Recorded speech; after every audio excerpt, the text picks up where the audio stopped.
Welcome to George and Jane YouTube video channel of adventures and hobbies. Please subscribe and like, comments welcome. Don't forget to browse the playlists.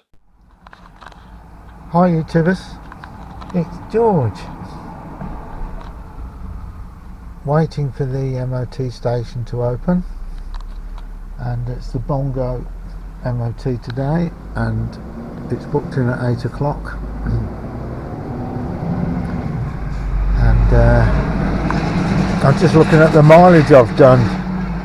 125,000 I think that is, and the odometer reads 181.9.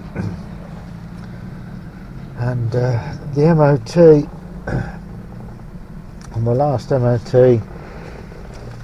it was coil spring corroded, near side rear, offside rear suspension springs corroded, and the exhaust corroded. I had the rear suspension upgraded, new springs, last year, and I had one of the exhaust sections changed this year. So fingers crossed it doesn't need too much doing, but I'll probably look a bit nervous, and because it's my baby sort of thing, and we'll see how we get on.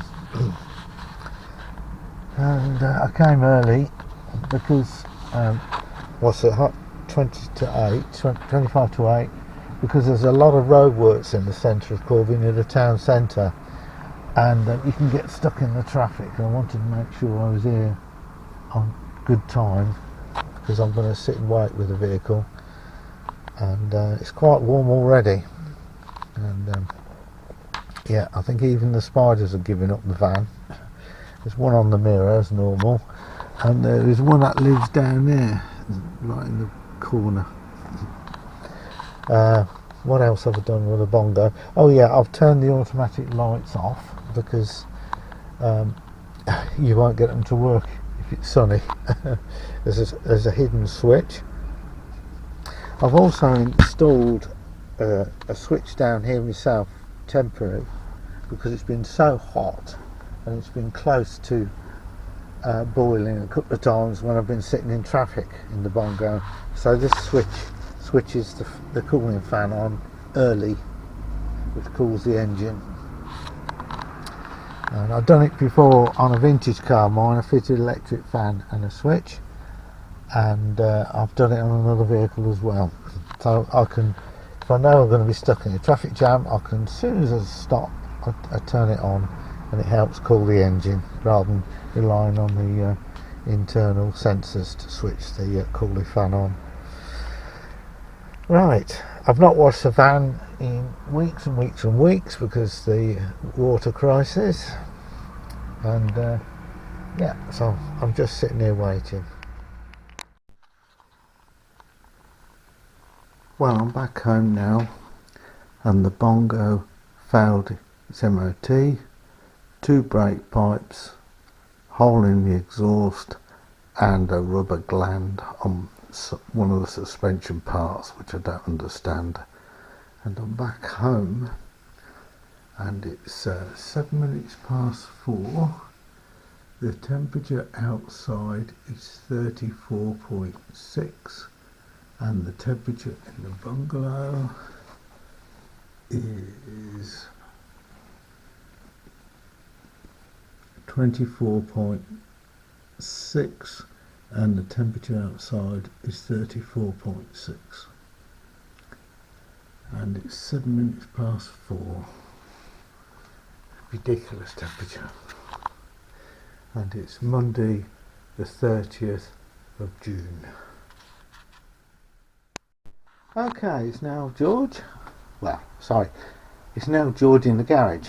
So I'll just come and have a look at the temperature in here. And the temperature in here, can you read that?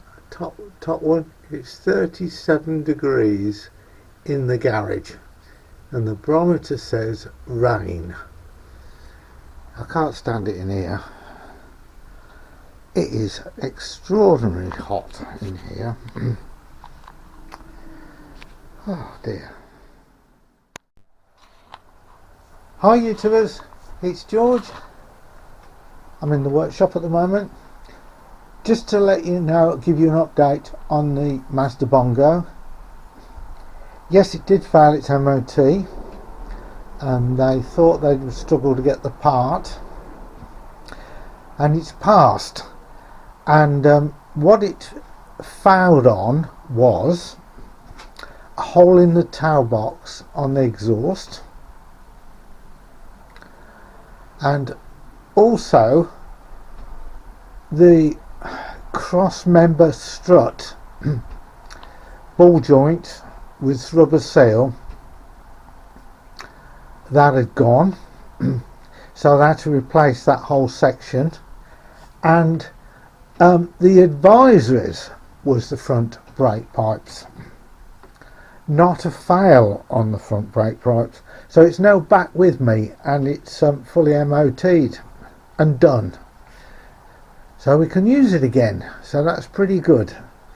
And I asked them to check the chassis on it, and that was fine. So the actual Bongo is back with us, which I'm a bit pleased with, and we can now use it. Wasn't too bad on the money. I'm not going to tell you how much it was, because you know, they do a good job for me, so we'll leave it at that. And yeah, on the next video it's going to be back with radio, I'm afraid, but we'll see how that goes as well.